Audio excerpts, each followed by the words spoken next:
We're now being recorded. All right, so what I would like to show you is on our Canvas page within our announcements is the open house. And you click that video, and that'll take you to the open house video that I created. And just, some information about me and about the class and thoughts that I'm thinking and so on and so forth. I also want to show you on our home page, and I don't know if you've bothered to look at our home page or not, if it'll come up now that I've asked it to do something. There we go. So on the home page, there's the video again. But if you scroll down to the bottom, there's access to the syllabus. Wow, slowness. So access to the syllabus there, going back. Man, this is not a good sign. And then Kingsman Nation is at the very bottom. The announcements are easy to find always. And then there's a feature here of the calendar. So I'm pointing out the Kingsman Nation because far too often as a parent, I'm asking my kid, hey, what's going on at your school? And they're like, I don't know. Does that sound familiar? Does that sound familiar to anybody? Okay. So Kingsman Nation is going to have most of the stuff that your parents are going to want to need. And if they contact the main office and make sure that there's a current email address on file, they will receive that in their email. Or, they can come to Canvas page and scroll down and check it out there. But also, I want to show you this calendar bit of business here. This is a new feature. And this is available to you as well as my AP students. And what I'm using it for my AP students is for their college application essays. But sometimes you need to meet with me for longer than just a quick check-in. You might have concerns about your performance. You might, maybe there's an essay that I've assigned that you're working on outside of class, and you want me to take a look at a rough draft or a paragraph or something like that. And so you click on the calendar, and at the calendar, and I'm over here on the right-hand side, okay? Well, I'm highlighting other things. On the right-hand side, it lists different calendars that are available to you. You want to make sure that your English 11 calendar is turned on by clicking in the little box and making sure that it's filled with some sort of color, unless you're colorblind, in which case I don't know what shows up, probably darker gray. And then you select one of these times to come and visit me. Just kind of click around and whatever would work for you. And so that's why this morning on our office hours, I indicated that I've got another meeting. So you want to pay attention to office hour stuff. I'll have the office hours open, but it'll be muted and no camera will be on. I'll be able to hear, it'll be muted on my end. I'll be able to hear if somebody enters the room. And so if you just need a quick check-in of some kind, you're welcome to use that. But otherwise, sign up for one of these and I'll send you like a Google breakout room where it's just you and me one-on-one, and somebody is not going to stumble in on us if you're dealing with some kind of big personal problem or what have you. So again, I'm trying to point out to you that I'm here for you as much as I can be. So now I want to go back to our agenda. Do you have any questions about that? Okay. Am I going back? Come on, go back. There we go.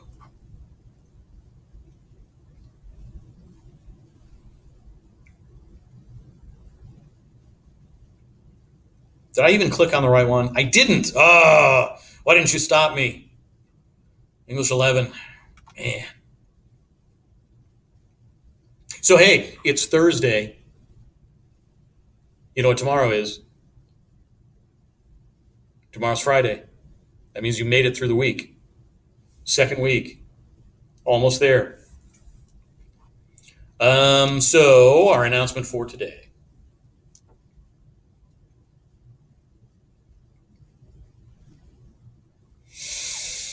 I don't know why it's so slow. Wi-Fi was down this morning. That sucked a lot. Because then I couldn't use my laptop for like attendance purposes. Okay. Was that? Okay. If you still owe me the work from the 21st, from the day that I was out, I want to remind you, I'm actually giving you until Friday to finish that up in order to be able to get credit for it. I also want to let you know, I mean, there are a couple of little things that I've kind of collected from you. And up until Labor Day, if you have not done those things, it's not going to count against you. And it never will count against you. I'll put it into the grade book as an NC. It can only help you. However, after Labor Day, within the agendas, I'll start saying this is going to count. And if you don't do it, it'll hurt you. And I'll give very clear deadlines. And if those deadlines are not made, then I'll establish for you what the consequences will be for that.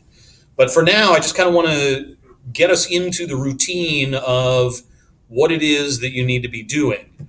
And I did see that I've received a couple of like the show and tell pieces still, and those are still kind of coming in. So do stuff. Don't forget to do stuff for me. We've got until Friday for that. So there's an article that I wanted us to read last time that we never got to. And so I want to look at this article with you, read it with you. And there are some answers at the end, or some questions at the end, not answers. There are no answers at the end.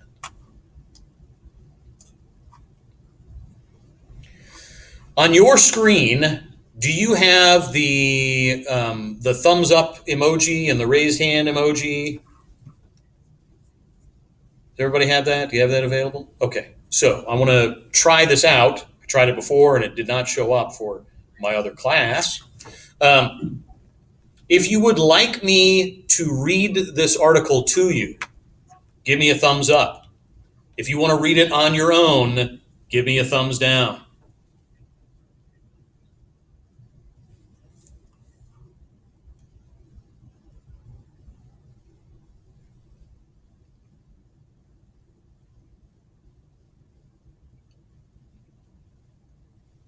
Okay, it's mostly thumbs ups.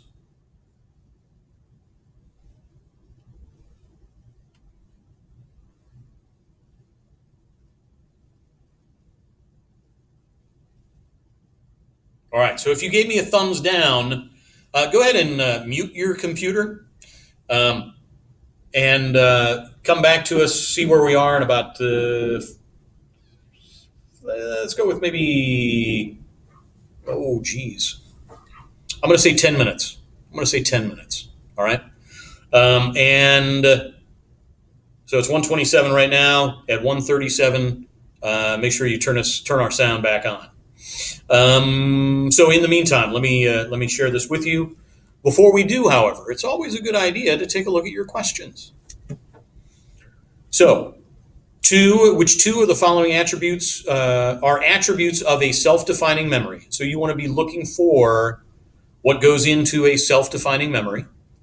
There's a part A and a part B. Part A deals with life story as referred to in paragraph 2. So if you had access to this document and could actually mark on it, you would want to make sure that you mark paragraph 2 if this were an actual test. But I recognize that a lot of our state testing does not allow you to mark on it because of a lot of our state testing is done online. Then there's a part B to part A. And the focus of the answers are in paragraph 2 and paragraph 4. And so you might also then, under those circumstances, mark paragraph 4. Then we've got a number 4, which statement best describes the relationship between specificity and self-defining memories. And so you want to kind of make a mental note for yourself that you want to be on the lookout for those things. And then finally, question 5, how do older adults differ from younger adults when talking about negative self-defining memories? And so you want to keep your eye out for when that comes up. So we're going to start. What your most vivid memories say about you. How self-defining memories shape your identity, by Susan Krauss Whitbourne, PhD, in the year 2012. What makes up a person's identity? Let me make this a little bit bigger for you. And are you seeing this with me? Do you see no, I haven't shared the screen. Oh, of course. Of course. So let me go back to that. Man.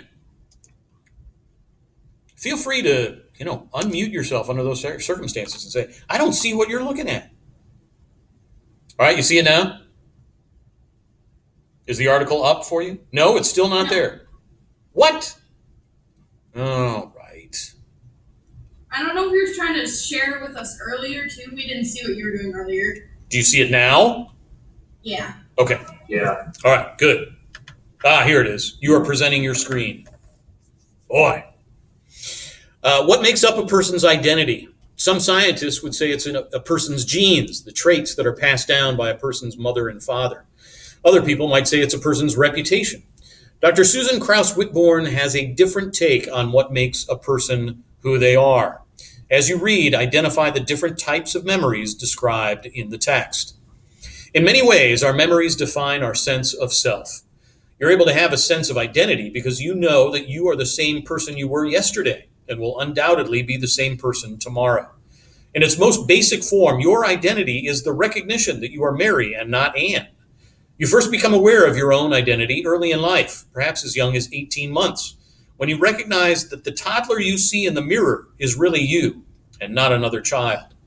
As you progress through childhood and into adolescence, you start to develop a cohesive set of schemas or views about your identity. These include ideas about how your body looks and performs, your abilities and personality, your place in society, and the way you believe you are perceived by other people. So now we're entering into paragraph 2, one of those paragraphs you want to focus on. By the time we reach adolescence, we should have carved out at least a tentative sense of identity. Between adolescence and early adulthood, we refine this identity as we explore different options with regard to our roles and values. We also start to develop a vision of our future life, or what I call the scenario. As events unfold in our lives, we then start to create our own first-person accounts about the events we have encountered, or what I call the life story. Our identities become shaped by our life stories as we gradually incorporate the memories of the events in our lives into our sense of self. The most important of these, the self-defining memories, are the ones that we remember most vividly and that contribute most heavily to our overall sense of self. A self-defining memory is also easily remembered and emotionally intense. In some cases, these memories represent ongoing themes that we play out over and over again in our lives. Learning to recognize your own self-defining memories can help you gain important insights into your identity or about your identity. The easiest way to find out your own self-defining memories is by thinking about the events in your life that you're most likely to tell people about when they say, tell me a little about yourself. Chances are that you'll start by saying something about your job status, interests, relationships, and favorite things to do. As the conversation unfolds, you'll probably elaborate with a few anecdotes that illustrate these facts about yourself and your life. The anecdotes that bubble up to the top of your memory are likely to contain at least some elements of your self-defining memories. It's quite likely that you'll try to avoid the TMI effect, too much information, especially when you're meeting a stranger. However, the deeper memories that these anecdotes tap into are the ones that most likely will fit the criteria for being self-defining. The formal measure of self-defining memories developed by Blagoff and Singer in 2004 involves 2 steps. First, participants list the 5 to 10 memories from their own experience that are the most important, most vivid, carry the most emotional meaning, are linked to other memories, and tend to be thought about the most often. Then they asked participants to rate these memories along a set of emotional dimensions. You can take a simplified version of this test by generating one or two, though you could do 5, memories of vivid and important events from your life. Then you can rate them according to these 3 criteria. Specificity, a highly specific memory, refers to one event that had a relatively brief duration, such as a particularly enjoyable evening with friends. A non-specific memory describes a lengthy episode, such as the prolonged illness of a relative. A generic memory refers to a set of similar events that happen repeatedly, such as yearly picnics. Meaning. An integrative memory is one in which you make meaning out of an event, such as growing emotionally following the death of a relative. A non-integrative memory is one that you haven't particularly interpreted for yourself or seen yourself as growing from. And emotions. A positive memory is one that makes you feel happy, proud, and interested. A negative memory makes you feel sad, angry, fearful, shamed, disgusted, guilty, embarrassed, and contemptful. So there's a huge list of emotions that we might associate with negative, which is interesting, a much bigger list than the positive. As you look at these memories, you probably notice that they fall into specific content areas. The typical areas that people mention include relationships, mortality, life-threatening events, leisure and achievement or mastery. However, because self-defining memories are a fluid part of your identity, constantly changing as you experience more events, the content of your self-defining memories may vary according to your age and current life concerns. In an intriguing study, Connecticut College psychologist Jefferson Singer and his colleagues in 2007 compared older adults with college students on self-defining memories. They found that older adults tended to come up with more general memories that linked several events together, and that, in general, older adults tended to feel more positively about their self-defining memories, even if the memories were of events that were negative in nature. These findings fit with other lines of research, suggesting that older adults have found ways to make sense out of their life stories. They convert memories of troubling events into stories of redemption, in which they make peace with their past struggles. For younger adults, events of a negative nature had more rough edges, causing them to experience greater distress when they recalled them. A self-defining memory does not have to be positive in order for you to grow from it. In fact, many studies that look at these so-called narratives that people construct out of their lives suggest that it's not the event, but the meaning you make out of the event that affects your sense of well-being. This means that the more you're able to talk about the meaning you derived from an event, the more likely it is you'll be able to grow and elaborate your sense of identity. On the other hand, the less specific your memories, the more likely it is that whatever is causing you to forget those details may also be inhibiting your growth. For example, none of us likes to think of events in which we acted in ways that now cause us to feel ashamed. And hopefully this example applies to none of you. Perhaps you had far too much to drink at a family event and made a fool out of yourself in front of your nearest and dearest. By trying to find the meaning in this event, you realize that you need to cut back on your alcohol use and did. You can integrate that event into your life story rather than pretending it didn't happen at all. In a future article, I plan to discuss the neurological underpinnings of these self-defining memories and how your thoughts of the past shape your ability to think about the future. For now, however, figuring out your self-defining memories is an important step in coping with your life experiences. By recognizing and making sense out of past events, your identity can continue to grow and enhance your self-esteem and happiness, both now and in the future. So that's the article. And your task now, individually by yourself, is to work through these 5 questions on page 4. Okay, so you need to, for number 1, you need to select 2 of those choices. Part A, you're only picking 1. Part B is related to Part A. Keep that in mind. And we'll go over these shortly.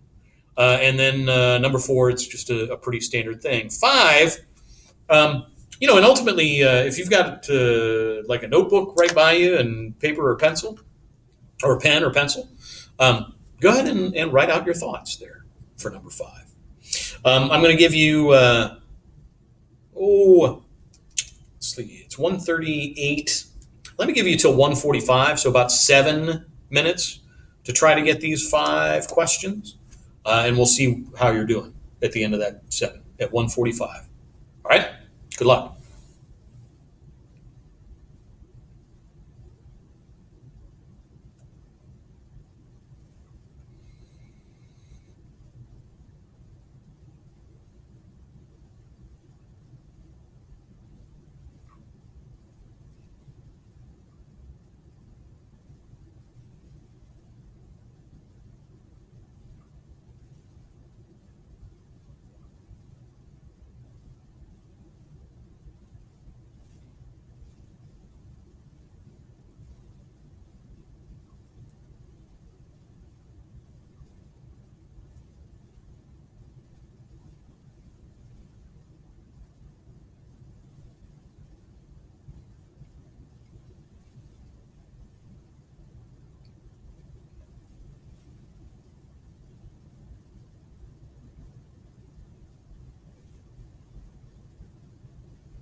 About 1 more minute.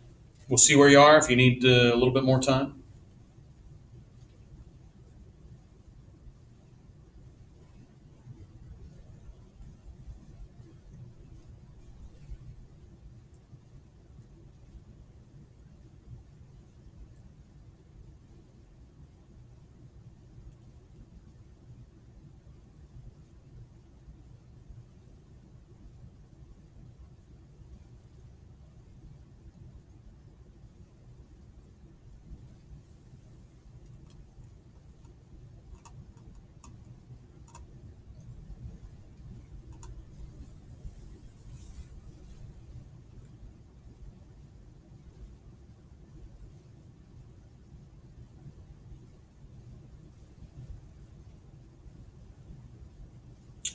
If you need time, say I do.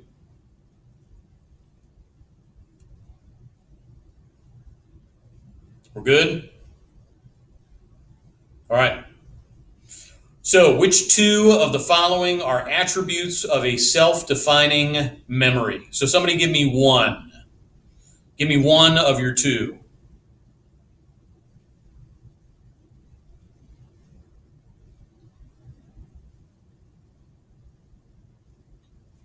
C. I said A.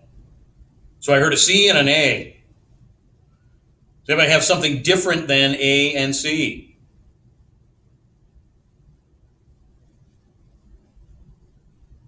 Good, because it's A and C. If you take a look at, so it's the two of the following attributes are of a self-defining memory. How many of you, is anybody familiar with the Control F function on your keyboard? No? So that's what I just did. I just pressed Control F, and you see on the right-hand corner of that doc that I'm sharing with you, it says Find in Document. So now I can look for something in this document. So I'm going to look for, what was it that I wanted? So there was something about, well, let me try it. Well, maybe if it'll let me. Ooh, bummer. So it's not letting me do that. That's interesting. I wonder if it's because I'm sharing. All right, well, never mind then. But it was up here in number 1, right? On the first page. Does that seem right? It had to do with vivid memories. Maybe it was page 2. Do you remember where you found it? Or how you found it?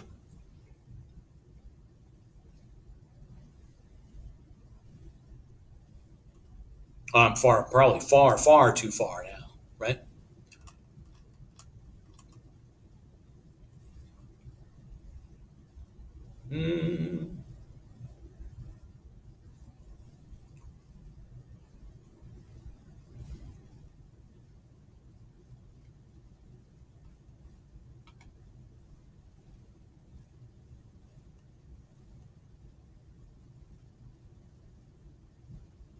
This is it. So the most important of these, the self-defining memories, are the ones that we remember most vividly and that contribute most heavily to our overall sense of self. A self-defining memory is also easily remembered and emotionally intense. So those two sentences are what led me to conclude, for number 1, that it was A, emotionally intense, and C, that sense of self. So those two sentences there in the whatever paragraph that was. So part A, what do you have? Number 2, part A, what does the term life story mean as it is referred to in paragraph 2?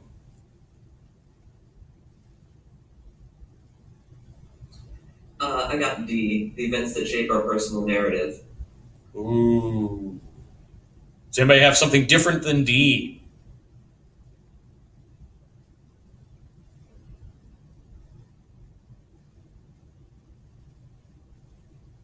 So what makes you think that it's the events that shape our personal narrative? If we go back to paragraph 2,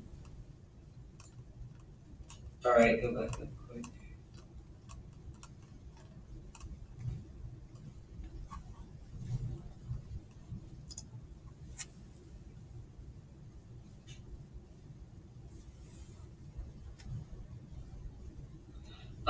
Yeah, so I thought that it was the last sentence where it calls things like that the life story. Mm-hmm. So as events unfold in our lives, we then start to create our own first person accounts about the events we have encountered, or what I call the life story, right? Mhm. Okay.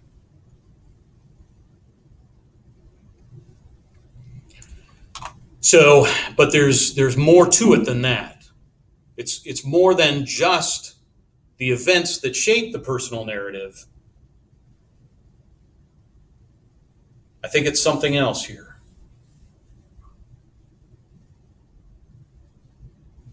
A. Yeah, I think it's A. I think it's what we tell ourselves about our identity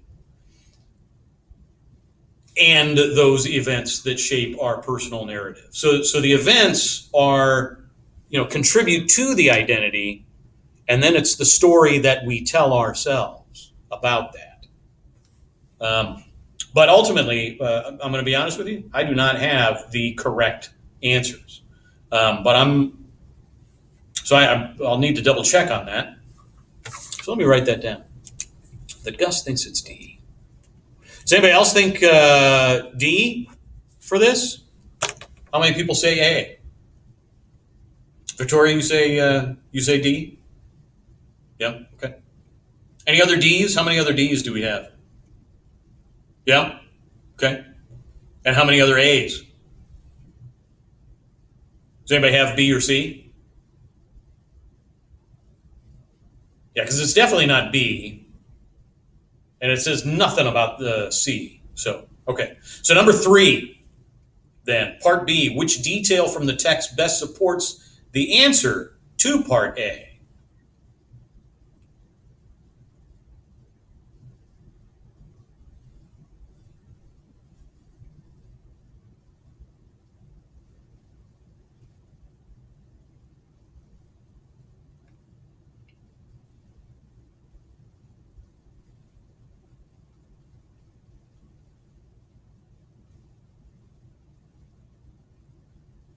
Everybody want to give that a shot?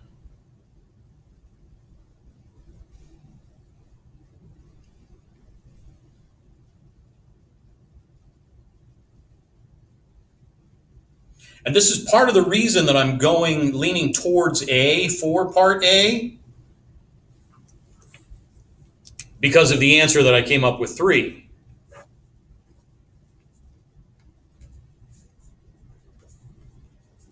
I had C for number 3. So do I. And so, that first person account about the events that we have encountered,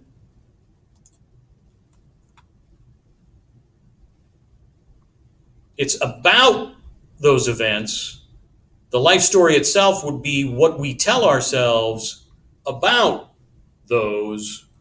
And so that's got me persuaded that it is A. But I'm thinking C. C for part B. Does anybody have something different for number 3? So we all concur on that one. Okay. How about number 4? And 4, I chose one, and then I was like, no, I had to rethink that one.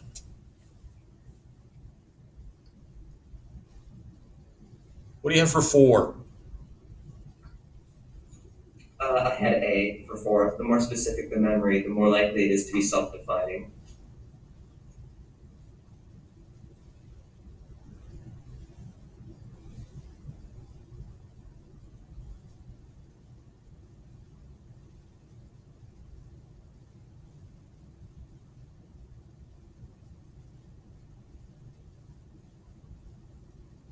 Any others? I put D. There's text supporting that, isn't there? I put D also. But now I'm rethinking that. Now I'm questioning that.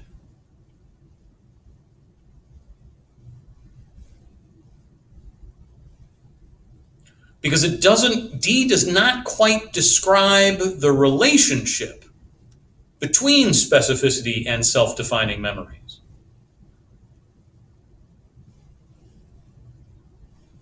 But looking at D, I mean, there's something about D that is supported by the text. If you take a look at, is it this paragraph? No. It's around paragraph, here it is. So within the specificity, column here, a highly specific memory refers to one event that had a relatively brief duration, such as a particularly enjoyable evening with friends. A non-specific memory describes a lengthy episode such as the prolonged illness of a relative, and a generic memory refers to a set of similar events that happen repeatedly, such as yearly family picnics.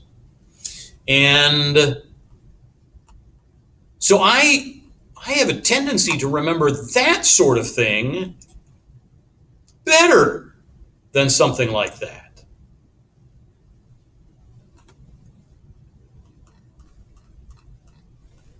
So now I need to find the answers. Boy, that's frustrating, isn't it? Because I tend to more, if it's generic, even my generic memories play a significant role in who I see myself to be. B and C don't really make a lot of sense at all. So, we're coming down here under these circumstances, and I think under the previous circumstance. And this is something to remember with multiple choice. You can narrow, oh, goodness gracious. Bless you, Victoria. You can narrow your choice down to at least 2. Got a better shot. So that's rule number 1 about multiple choice.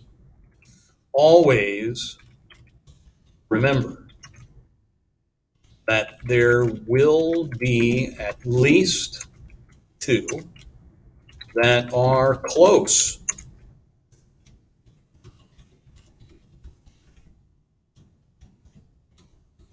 And there's a reason most multiple choice use this phrase, best possible answer. I need to double check on number 2 and number 4. How about number 5? What do you make of number 5? How do older adults differ from younger adults when talking about negative self-defining memories? I particularly like that paragraph, and I'm going to explain why momentarily. But so what do you think for number 5? What do you say about number 5? How do you respond to number 5? Andrew, we haven't heard from you at all. Are you able to speak for us, Andrew? Will the microphone kill your connection? Yeah, my Wi-Fi is just not good. So Okay, so put it in chat for me, will you?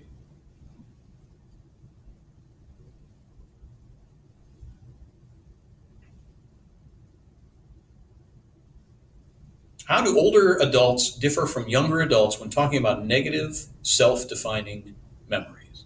This is vital for you folks to remember.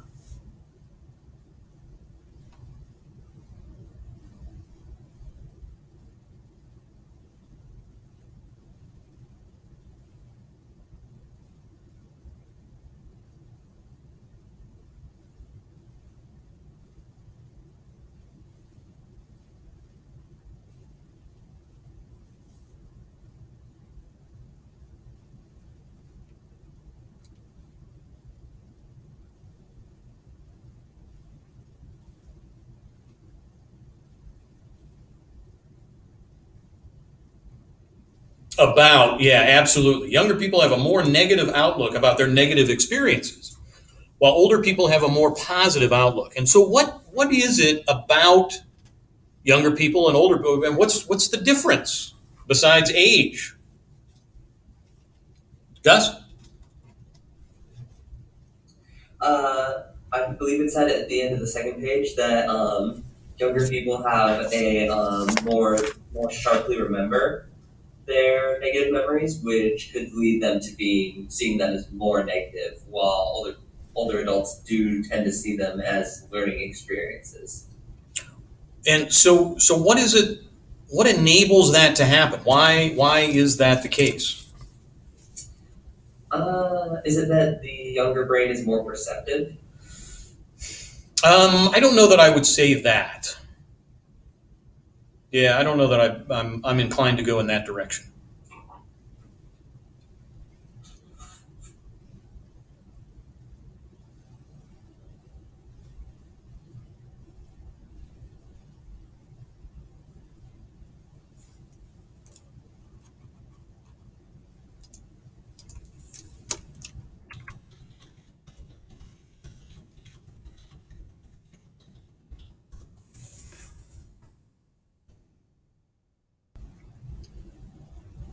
The more experiences you have, the more negative experiences that you have and that you're able to get through on the other side reveals that you know that you're going to come out on the other side. And it's harder to see that when you don't have as many experiences as an older person. I would speculate, but I recognize that it's possible. I would speculate that none of you are a parent and none of you are married. However, I have had parents in my classroom before. I've had juniors in high school. In fact, I think I had a sophomore in high school who was a mother. And I know when I was my first year teacher at this high school, my little brother was a married father. He was married in the summertime before his senior year, and he and his wife had their daughter in October of his senior year. Now, I know you guys are juniors. Please be careful. But, so there are experiences that you cannot even imagine yet. But then again, there are experiences that you have had that I know that I can't imagine. And we're going to talk about that momentarily. But, so the more opportunities that you have had to overcome things, the more likely it is that you'll recognize the value of being able to overcome those negative experiences and be able to look at them more positively. That this thing that happened enabled me to be able to do this that I didn't think was going to happen. So that's the deal with number 5. And ultimately, if I'm being honest, I think that's one of the reasons that adolescents, the teenagers, young 20s, tend to have a higher suicide rate, because they can't see their way out because they've not had enough experiences. But if you're able to just hang on for just through that struggle, you will see that you're going to come out on the other end. Okay? We come out on the other end. Imagine, you're to lose the final quarter of your sophomore year was probably not very challenging for many of you. I would imagine for the most part, it was like, an extra long spring break. But imagine being a senior in high school. And how many of you had a senior brother or sister last year? Did any of you have a senior brother or sister last year? Yeah, Emma? And so what was their response to losing the last quarter of their senior year and prom and commencement? How did they handle that?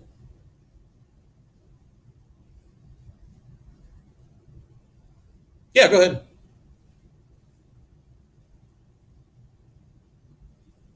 Yeah, she was really upset. Yeah, so but because there's no vision of how that's going to end. But Then summertime came, and where's she now? What's she doing now? She just moved into college yesterday. Where's she going to school? Lewis. Yeah, where's that? It's like Chicago Okay. area. All right, cool. So, and so now it's a brand new experience.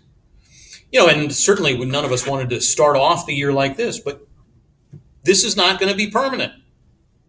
This will not be permanent. This too is just temporary and for the time being. So we'll get there. And then number 6, or the discussion question, is something that you guys have already addressed for me. You've done that in writing for me. So let's, good job. Let's go back to the agenda. And we've only got 10 minutes left. And so I want you to take a look at what we've got going on here. I've got some writing that I want you to do to close this out for the next 10 minutes. We will talk about that next time, and I'll set the ground rules for that conversation. But after your writing, so you need to do some writing for me, I also want you to read this article that's at the very end of the agenda. Okay? So I'm asking you to read this for homework for next time, and bring questions that you have about that to our class next time. So for right now, on a piece of paper or on a Google Doc, and you do not have to share it with me. I just want you collecting your thoughts right now. And this will take us to the end. So just writing, and I'll check in with you again at 2:14 and say, okay, we're wrapping it up now. What is the American mythos? I brought that up in class on Friday in our agenda. I mentioned the American mythos. What is the American mythos? And there's a definition for what mythos is. I don't want you to retell me what that says. I want you to put it in your own words. So what is the myth of America? And what do I mean by that? What am I really saying in saying that? What is the link between the article that we read at the start of class and the definition of American mythos? What might some of America's self-defining memories be? So it's a lot of brainstorming that you need to do right now. And so just go ahead and get started. And I'll check in with you shortly, okay? Before the end of class.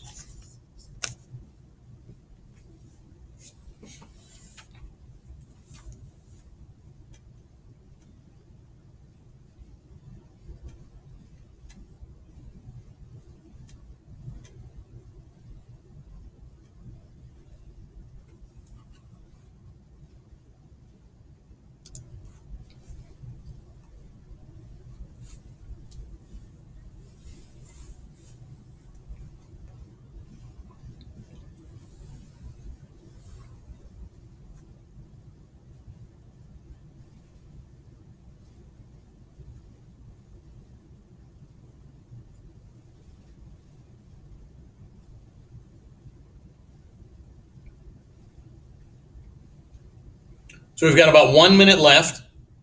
Do you have any questions about what it is that I need you to do? You're going to finish writing this. Keep exploring your ideas. What can you come up with? And then read that article that's linked at the very end. If you got questions as we go through the weekend, send me an email. If you're not sure, certainly you're free to visit office hours if you need them, or you can set up a time for office hours if you need that. All right. Otherwise, you are free to go and have a great weekend.